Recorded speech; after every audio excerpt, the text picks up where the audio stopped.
So what is up, everybody? It's Joe here. It is May 1st. It is the 30th day of my COVID campaign for financial awareness. And yeah, it's been 6 weeks, 30 videos, 30 days, 6 weeks. We've been on lockdown. And the good thing about it is that we're starting to see a light at the end of the tunnel. Places are starting to open up, good or bad, but places are starting to open up. So we are seeing our freedom, and we are actually starting to see that maybe soon we will be able to get back to work, get back doing what we need to do. And we made it through the toughest part. So again, when I first started this, I wanted people to actually, start thinking about their budget, start thinking about retirement, start thinking about what we can do during this lockdown period to get our finances straight. And I'm very happy with the response I've gotten. A lot of people messaging me, a lot of people jumping on board, a lot of people starting to think about what we can do to figure this out. And honestly, I'm very, very thankful for the audience that I have. I'm very thankful for people that tune in on a regular basis. There's a lot of people that are doing that. And as you can see, from day 1 to day now, or day 30, which is 6 weeks later, my hair's gone a lot longer. My beard's getting a little bit grizzly. This is what we're dealing with right now. And honestly, I'm quite thankful. Even though I'm going a bit stir crazy, I'm quite thankful that we are making it through. And you know what? We're lucky. So we got to thank our frontline workers, people that are actually taking care of business on a regular basis. Grocery store clerks, LCBO clerks, they're, you know what? They're holding us together right now. Obviously, our first responders, we got to thank our nurses, we got to thank our PSWs, we got to thank respiratory therapists, we got to thank people that are actually doing things on a regular basis, our cops, our firefighters. These people are actually on the front lines dealing with people who actually have the illness on a regular basis. Hey, how about people that work in nursing homes? These people get shit on a regular basis, they get paid crappy wages, and these people are on the front lines taking care of our grandparents. Honestly, if this doesn't open our eyes to exactly what is important in our society, people deserving a minimum wage, people deserving that $15 minimum wage or more, or a livable wage, how food prices are way too high, how people who deserve a certain wage aren't getting that wage, how we need economic security in our society. Everything that this virus has done is just expose the weaknesses in our society, the things that we should be doing on a regular basis that we're not doing on a regular basis. This virus has actually made our world a better place in this sense. We see what's wrong. We see what's happening. We actually see all the bad things that we should be fixing. Remember when we're talking about a $15 minimum wage, and now they're giving frontline workers, people who are working at grocery stores, they're talking about $2 an hour hazard pay. Why do they only deserve that during a pandemic? How about that shit? So how about we start to think about the things that are actually important? Our teachers, our daycare workers, the people who work as nurses, who actually deal with this stuff on a regular basis, people working at retirement homes, cafeteria workers at those retirement homes. We are not thinking about these people on a regular basis. How about garbage men and women? How about people who are actually dealing with people and delivery drivers and takeout food? How about stuff like that? So we need to start thinking about this stuff, and it shouldn't take a damn pandemic to start doing it. We need to start thinking about ourselves, taking care of our family, taking care of the people around us, and actually working hard to make our community a better place, as opposed to waiting for a pandemic to decide that people who are putting their lives at risk need a livable wage. We all need a livable wage. We all need to take care of ourselves. We need to follow our budget. We need to plan for the future, and we need to start caring about our communities more. And I hope that what we learn from this pandemic is that is what's going on. So today is the last day. Today is day 30 of the COVID campaign for financial awareness. I'm going to take you through my 7-step relevant retirement system, and that is based on a book I read, or actually listened to, by Chris Hogan, and that is his Retire Inspired book. And that book to me actually changed my life and changed how I feel about planning for retirement with my clients. So I'm going to take you through my post, my 7 steps of relevant retirement, and I'm going to show you Chris Hogan's theories on that as well, because he me, and for me, what I wanted to do was actually highlight the steps that people can take, anyone can take, to get themselves to a relevant retirement. But today is May 1st. It is Friday. So let's take a look at the week that we had in the markets, because you know I do my market update every day. So let's check that out first. So the TSX, we had a down day. But one thing's for sure, we did have a neutral week. So although we lost 1% on the TSX today, we have had 6 winning weeks in a row. This week was a neutral week, so we lost that streak, the 6 winning weeks in a row, since the huge crash of about a 38% drop that we lost in the market. So we need to understand that the markets are correcting themselves. They're fixing themselves. We had a huge low, but now we're getting back to normal. If we go into the United States and we look at the Dow year to date is down about 17%, and this week is pretty much an even week. But the Dow actually had its best month in 30 years in the month of April of 2020. The best month since the late 80s the Dow had. Now, obviously, this comes after a huge crash in March, but at the same time, though, we are picking up steam. We're getting back to normal. And if you look at the S&P 500, that happened as well. Down 12% on the year. We were down over 25% this year when the market corrected itself during the coronavirus and the initial stages of that. So we are down on the week 0.21%, which is essentially an even week.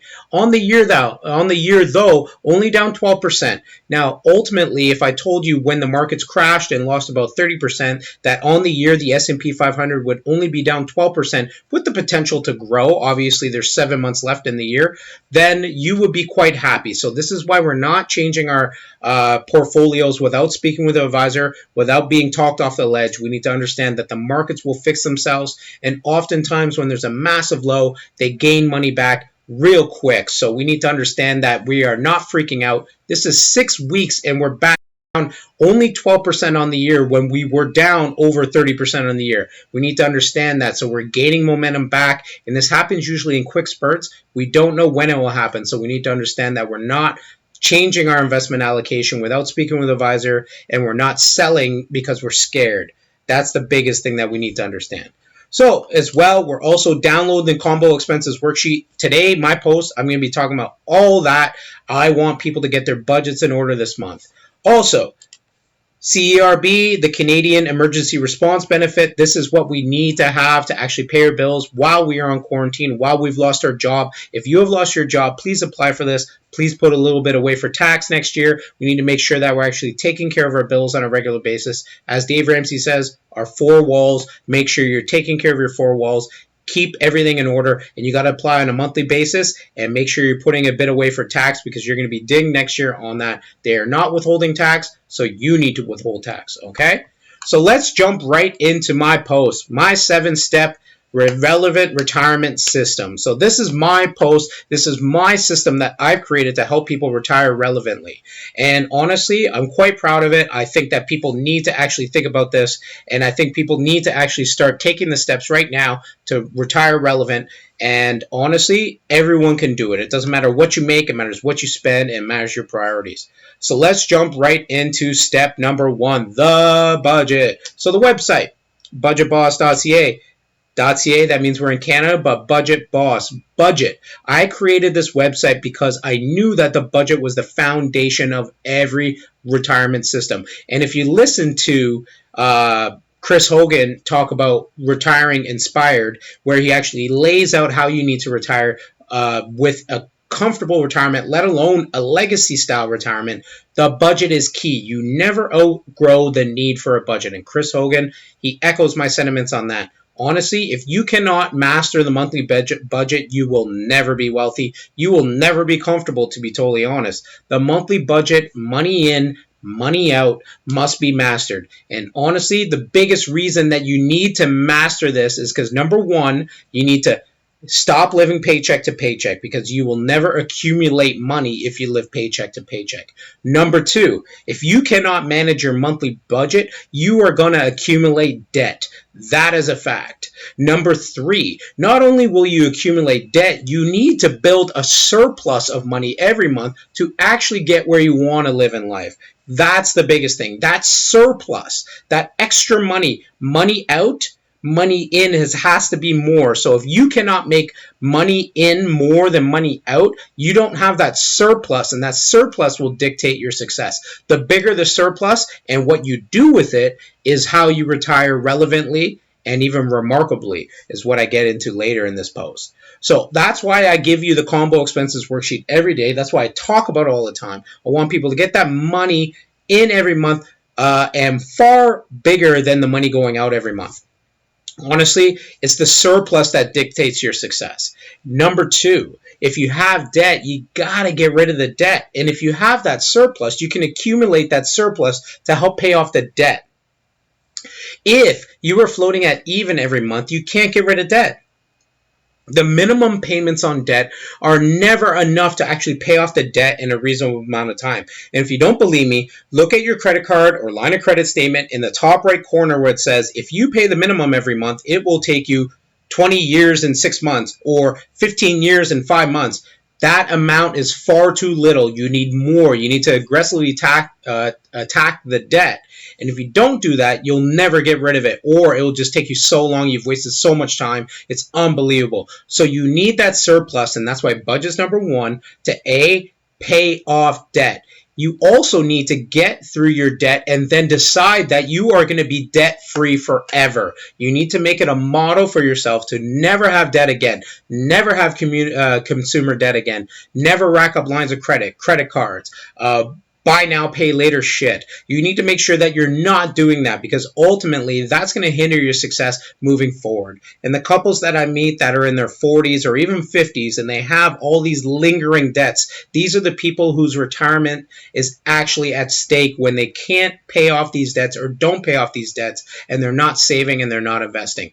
Debt-free is huge. One of the biggest things that I want people to understand as well is that not only being debt-free, but preventing future debt is huge. Murphy's going to come along, and Dave Ramsey talks about all the time, Murphy's going to strike. Something's going to happen. The car's going to break down. The kid needs new braces. You need to replace the roof on the house. The water heater breaks. The transmission goes. You need to have an emergency fund. And the emergency fund is what protects you from going back into debt. A lot of people consider their credit card or their line of credit an emergency fund. You need to get out of that mentality. It's not the way to live. If you live that way, if you allow yourself to get back into debt, you will get back into debt. That's just a fact. So make sure that you have a well-stocked emergency fund. They say 3 to 6 months. I would tend to say more, and we'll get into that more later. Step number 3, housing. And I talked about that this week. We need to make a motto, and Dave Ramsey says it, 15 years is the longest mortgage you should have. You should not take longer than 15 years to pay off your mortgage. Now, you may sign up for a 25-year mortgage or a 30-year mortgage, but you are putting extra money on your mortgage all the time. The reason being is this. You want to pay off your home as soon as possible. 2 reasons. Number 1, if you can pay off your home as soon as possible, you have extra money every month that you can put into investment accounts to supercharge your retirement. Number 2, if something happens to you and you cannot supercharge your retirement, you at least have a place to live in that's paid off and you're cutting down your monthly expenses. Last but not least, you want your retirement to actually be as cheap as possible. So even if you only have a paid off home and you are receiving government benefits, which are not much and it's not enough to live on, you can live off those government benefits in retirement if you have a paid off home. That means that you are keeping your expenses at a bare minimum. Government benefits should be looked at as gravy to me. It's extra. But if you have a paid off home, then that's what it is. If you don't have a paid off home, then you are needing those government benefits. Our goal is to not need those government benefits. In Canada, it's Canada Pension Plan, CPP, Old Age Security, OAS. If you need those, you're in a world of hurt. Because the biggest thing that we need to understand is that the government is not going to be here to help us through our retirement. But here's the thing. At least if you have a paid off home,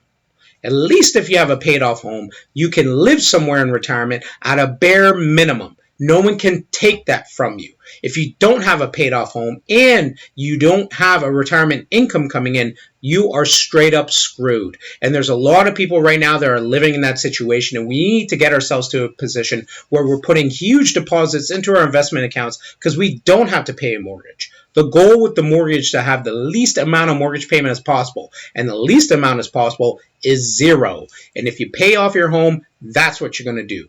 I don't give a shit what anyone says in terms of actually like the equity in a home, and your home is your money. Oh, that's just an investment you have. It is not an investment. It's an asset. And it's only an asset if you have it paid off. This is your transition piece into housing for the rest of your life. You start off with your starter home, you move to a family home, your forever home. Maybe you transition down when the kids are out into a scaled down version of your home, a condo or whatever, when you downsize. And then later in life, you may need the cash from those homes to pay for long-term care. So you need to understand that this piggy bank that you've built up is going to be your transition piece for housing for the rest of your life. If you treat it like your piggy bank as you're going through your life, then you will never pay it off, and you will never reap the rewards of actually having a home. People talk about owning a home is better than renting. You only truly own it if you pay it off. That's a fact. So that's why step number 3 of my relevant retirement system is housing, making sure you secure your housing for the rest of your life. And that is only done by paying off your home. Okay? So the next one's insurance. People negate insurance. It's got a nasty connotation to it. No one likes to talk about it.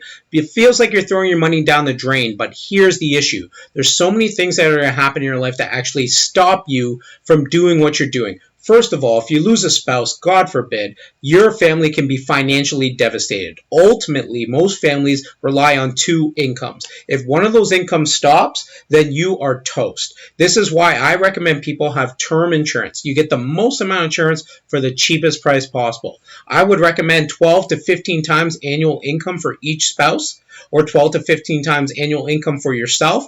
This will cover yourself adequately, which means when you get that money, you can pay off the mortgage, invest the rest, live off the interest of that amount, and actually replace the income of the missing spouse. You'll take care of educational goals for the children, emergency fund goals for yourself and your family, paying off the home, paying off debt. That is what I recommend for people. And honestly, if you feel like you can't afford to take care of term insurance or have term insurance, you can't afford not to. I would rather people spend money on term insurance every month than invest that same money. You get the cheapest amount of insurance, and if that's all you can afford, that's better than anything else. Ultimately, paying off your home and having term insurance to cover the gap of income if you should lose it is the best thing you can do. Then invest money, because if someone dies, you are financially devastated. So you need to make sure that is the first thing you take care of. Secondly, you want to protect your income, and this is where critical illness insurance and disability insurance come. Most of us have this built into our workplace insurance plans or group health plans. We need to make sure that we do. We also need to make sure that if we don't have ourselves fully covered, because most of us, most insurance plans only cover about 66% of your income. If that's the case, could you live off 66% of your income? Maybe it's in your best interest to actually top that up to the 80% threshold that you can, so you can weather financial storms, whether you become injured or ill. And we're more likely to become injured or ill than die in our lifetime. In fact, 1 or 2 of us will go on disability in our lifetime. It could be for a short period, it could be for a long period. But we need to make sure that we have money coming in every month, because the biggest asset that you will ever have is your ability to earn an income. That is where all our money comes from. That's where all our goals come from. So we need to make sure we have adequate insurance. We need to get basic car insurance, basic home insurance. This has $1,000 deductible, so our monthly rate is cheap as possible. We need to make sure that we're spending as little as possible on insurance, but also spending money on insurance. When I say little as possible, it doesn't mean you spend nothing. You have to get several forms of insurance, including life, critical illness, disability, renters or homeowners insurance, and auto insurance. These are the ones I believe are the most effective and most useful ones that you need to have. Does it cost money? Yes. This is why the budget is so important, so you can create the surplus to actually protect yourself and make sure you're set up moving forward with insurance. That is step 4. When we get to actually step 5, this is investments. Now, you might wonder, why is step 5 investments when it's a 7-step system and we're trying to save for relevant retirement? Because you will not make it to retirement if A, you don't pay off your home, B, you don't have insurance to protect yourself, C, if you don't have a budget that balances every month, B, if you don't pay off your debt. These are all the things you need in place to actually get to the point where you can retire relevant. That is so important. So in terms of investments, I recommend people, just like Dave Ramsey says, growth stock mutual funds, they are tried and tested over time. People worry about the fees a lot. Honestly, you need to worry about the performance and worry about what you're putting into the investment in general. People complain about fees when they aren't even saving enough to actually make it happen to begin with. Also, fees aren't as important as actually performance. If you're performing above the market, then why do you care what the fee is? People need to understand is that yes, there are mutual funds that underperform the market, but there's also ones that overperform the market.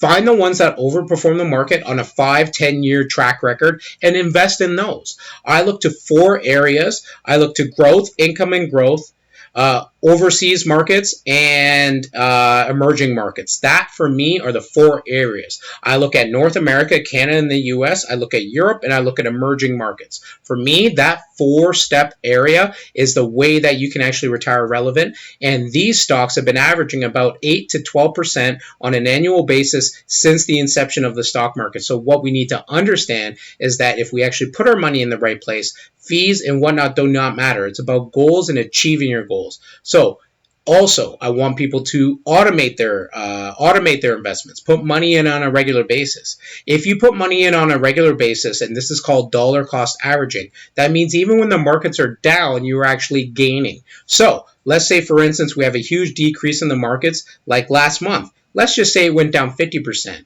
Instead of your $10 a month or $100 a month buying you 1 share, they're buying you 2 shares. So now you have more units as when the stock market goes back up, you now have extra units. So you've actually made money when the market went down. And the market always corrects itself. It's just a matter of when, not if. So we need to make sure that we're automating our investments. We're putting money on a regular basis. We need to make sure we're being tax efficient. So we're putting money in tax efficient vehicles such as a registered retirement savings plan, which is meant for retirement, or a tax-free savings account. So our money is actually growing tax-free, and with the RSP, it's a tax-deferred basis. With the tax-free savings account, it's a tax-free basis. So when we take our money out of the tax-free savings account later in life, we are not paying tax. When we take it out of the RSP, hopefully our goal is to be at a lower tax bracket, so we're paying less tax. You get the immediate tax deduction right now with the RSP, and you pay lower tax later in life when you're retired, because hypothetically you're at a lower tax bracket.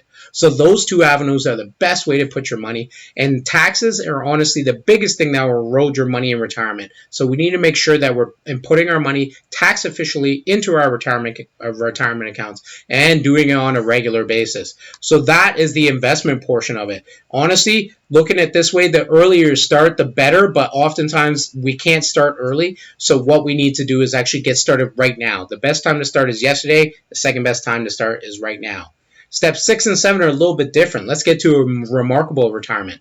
I want to talk about in step 6, opportunities. What opportunities can you take? Maybe it's rejigging your insurance that can actually pay you back. It could be whole life insurance, or it could be return of premium riders on your critical illness insurance. What it also could be is stepping up your emergency fund, putting more money into your emergency fund so you can take advantage of opportunities, such as buying a rental home, or if you have your tax-free savings account and RSP maxed out, maybe buying some blue chip stocks that actually pay out dividends that can help you exponentially grow your wealth. These are things that you can do to make your retirement remarkable, as to just having a comfortable retirement. Step 1 through 5, relevant retirement. Step 6 and 7, remarkable retirement. And honestly, if you get through 1 through 5, you will be at a point where you can actually have a remarkable retirement if you think that you can and you put the effort in. Now, in my opinion, everyone has the opportunity to do that. It's when you build up your net worth, you have a paid off home, you've already saved enough for retirement, you're building your emergency fund on a regular basis, you're protected adequately. This is a chance for you to actually take your money and utilize it to make even more money. And this is how the rich get richer. And although we may shun the rich, they've actually taken these steps that actually can help them get wealthier and have generational wealth, which is actually step 7. And this is when we start to talk about legacy, leaving money to the next generation. If you are going to leave money to the next generation, how are we going to do that the most efficient way possible? The best way to leave money to the next generation is life insurance. Life insurance gives you pennies on the dollar, and it maneuvers from you to your kin tax-free. That is huge. actually setting up a situation where you could pay for generations to have a better life. That to me is the best thing that you could ever do in your life. That is what you have actually accomplished to set up the next generation, and it's one of the most admirable things I could ever think of. So in my opinion, taking the steps to build a legacy, build up a business, build up net worth, build up properties, build up a cottage, build up farmland, set up a life insurance policy that leaves your wealth to the next generation tax free. That is what I get into in step 7. This is where you start to think about leaving your mark on the world. And to me, that's one of the most admirable things anyone could ever do. And that is my 7-step retirement system. Honestly, it's one that anyone can follow. It's not that complicated. If you master 1, 2, 3, and 4, and 5, you will be at step 6 and 7 without even thinking about it. That's the funny thing. So, in this post as well, I'm going to give you Chris Hogan's How to Retire Step by Step. This post is awesome. Before you start, know your number. You need to know your magic retirement number. I talk about this all the time, and in fact, I've written posts on it. Know what you need to retire on, because if you know what you need to retire on, you can break it down into steps, what you need on an annual basis, a quarterly basis, a monthly basis, a weekly basis, and how much you need to be saving. If you know what you need to be saving, then you know what you need to make on a monthly basis. And that's where the budget comes in, because if you understand your budget and you can maneuver your money perfectly to take care of that number you need to retire the way you want to. And that's Chris Hogan. Do a financial checkup. Yeah, we're looking at this on an annual basis, a monthly basis, sometimes even a weekly basis. Retirement budget, Chris talks about that. He talks about your current expenses. That's huge. Remaining debt, getting rid of that so you can make huge payments into your retirement accounts. Chris Hogan talks about this all the time. Housing, making sure you're paying off your housing. Step 3 of my system, paying off your housing. That's huge. Talk to a financial advisor. Talk to someone like me who actually can help you gain your goals, who can help you set the plan in place to get to the spot where you want to be. Your portfolio, that's what we do on an annual basis. We analyze your portfolio. We see if you're actually achieving your goals. What other income streams are you going to have? Is it government income coming in? Rental income coming in? What other income do you have coming in? Is it passive income coming in from your investments? That's an amazing thing. Coordinating your withdrawal plan tax efficiently, because taxes will crush you if you're not coordinating your withdrawal plan to make sure you're taking money out in a tax efficient manner. That is huge. Social Security. Now, he's in the States, but for us, that's CPP and OAS. How does the government fit into your plan? That's a huge one. And you know what? We need to think about healthcare for the rest of our lives. So if we're actually talking about what we need in terms of healthcare, let's have a plan in place to take care of ourselves when we're older, pay for that healthcare. So that's a huge one. I mean, people don't understand when that comes, that we've been on group plans our whole life, that maybe later in life we don't have this healthcare. So I want people to understand that thinking about your retirement doesn't mean, although it may be a long time away, we need to make sure that we start to think about it right now. So that is my 7-step retirement portfolio, or my retirement plan. I want to thank you guys for joining me. Today is May 1st, so today is May Day, and we need to understand what May Day is.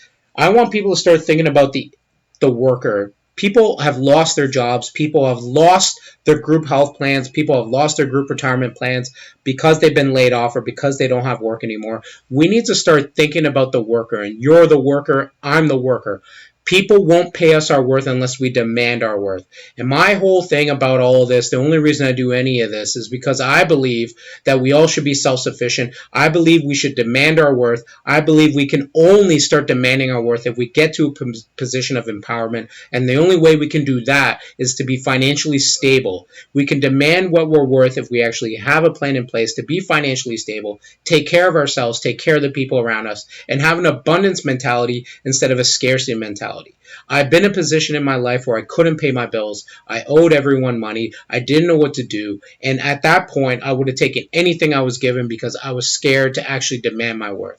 Now that's changed. Now I will demand my worth, and I want everyone to understand that. Today is about the worker, and the worker is you. You need to actually go out there, put in your best effort, make your money, take care of yourself, and then make sure when you are actually doing your job that you get what you deserve. So today's May Day. I want to salute workers around the world. I want to salute everyone, because honestly, this is a trying time, and honestly, economically, it's only going to get tougher over the next 5, 6, 7 months, 1 year, maybe even 2 years. So we need to understand that we are all in this together. We need to be smart. We need to work together, and we need to get rid of this virus, and then we need to demand what is actually rightfully ours, and that is a stable job if we work hard, taking care of ourselves, and putting forth the effort to actually retire relevantly. And that is in our control. No one but ourselves control that. And if anything, this coronavirus has taught us is that we need to band together and actually make sure we're taking care of our business. So that's my 30 days coronavirus. That's my COVID campaign for financial awareness. 30 days, 6 weeks. Thank you for tuning in with me. Thank you for dealing with my long hair at this point. I hope you guys are all right, and stay tuned for more videos coming from me in the future because I'm here to help. Shoot me a DM, shoot me a message. Social media at Joe Budget Boss, Facebook, Twitter, and Instagram. You can email me at joe@budgetboss.ca. The website www.budgetboss.ca/contact. You can book a meeting with me. You can find me at LinkedIn, Joseph James Francis on LinkedIn. And honestly, shoot me a DM, shoot me a message. There's over 13 or almost 13,000 followers on Facebook. We got thousands of followers on other mediums as well. I want people to join in. I want people to join the movement. Let's retire relevantly. Let's get control of our money. Let's get our money right. So have a great day. Have a great weekend, guys. Peace.